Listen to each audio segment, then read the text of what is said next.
وہ جوان جس کی جوانی اللہ کی عبادت میں گزری. جوانی اگر عبادت میں گزر گئی تو بڑھاپا تو پرنور ہے ہی ہے. سب سے مشکل مرحلہ زندگی کا جوانی کا ہے. شیطان زیادہ ورغلاتا ہے کسی شخص کو جب وہ جوانی کے مرحلوں سے گزر رہا ہوتا ہے. تو جس کی جوانی خیریت کے ساتھ گزر گئی اور اس نے اپنی جوانی کے تقدس کو محفوظ رکھ کے منزل تک پہنچا لیا، اپنی عصمت کے جوہر کی حفاظت کی، اپنی آبرو کو لٹنے نہیں دیا، اپنی آنکھوں کی شرم و حیا پر پہرے بٹھائے اور آنکھ کو برباد نہیں ہونے دیا، خواہشات کو غالب نہ آنے دینا آسان کام تو نہیں ہے، مشکل کام ہے.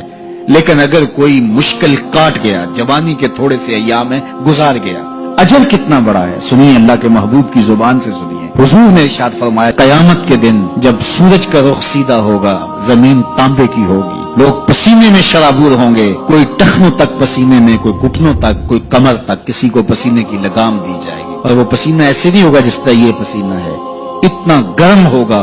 ابن رجب حنبلی کہتے ہیں اس پسینے کا ایک قطرہ اگر احد پہاڑ پہ ڈال دیا جائے تو وہ پگھل جائے، اتنا گرم ہوگا، بدبودار اتنا ہوگا. ایک قطرہ دنیا پہ ڈال دیا جائے، انسان کیا جانوروں کے دماغ بھی پھٹ جائیں، اس پسینے میں لوگ شرابور ہوں گے. لیکن جس نے اپنی جوانی کو عافیت سے گزارا ہوگا، کل قیامت کے دن جب کوئی سایہ نہیں ہوگا، اللہ اس جوان پر اپنے عرش کا ٹھنڈا سایہ عطا فرمائے. وہ شخص جس کو کسی عورت نے دعوت گناہ دی اور وہ صاحب منصب تھی، صاحب جمال تھی، اور اس نے یہ کہہ کہ یہ خواہش، یہ آرزو مسترد کر دی، انی خاف اللہ. اسی طرح کوئی عورت ہے تو اس نے اپنے تقدس کی حفاظت کی، اپنی آبرو پہ پہرا دیا اور کسی پیشکش کو ٹھکرا دیا، تو فرمایا قیامت کے دن جب کوئی سایہ نہیں ہوگا، اللہ اسے بھی اپنے عرش کا ٹھنڈا سایہ دے گا. کیسا سخت دل ہوگا، اور وہ کس اعزاز میں ہوگا، کس تکریم میں ہوگا. یہ تو 4 دن 10-20 سال ہیں اور وہ 50,000 سال کا ایک دن.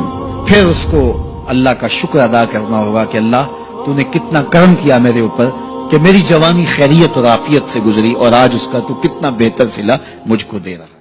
اس ویڈیو کو شیئر ضرور کیجئے، ہو سکتا ہے آپ کے ایک شیئر سے یہ بات کسی کے دل میں اتر جائے. جزاک اللہ.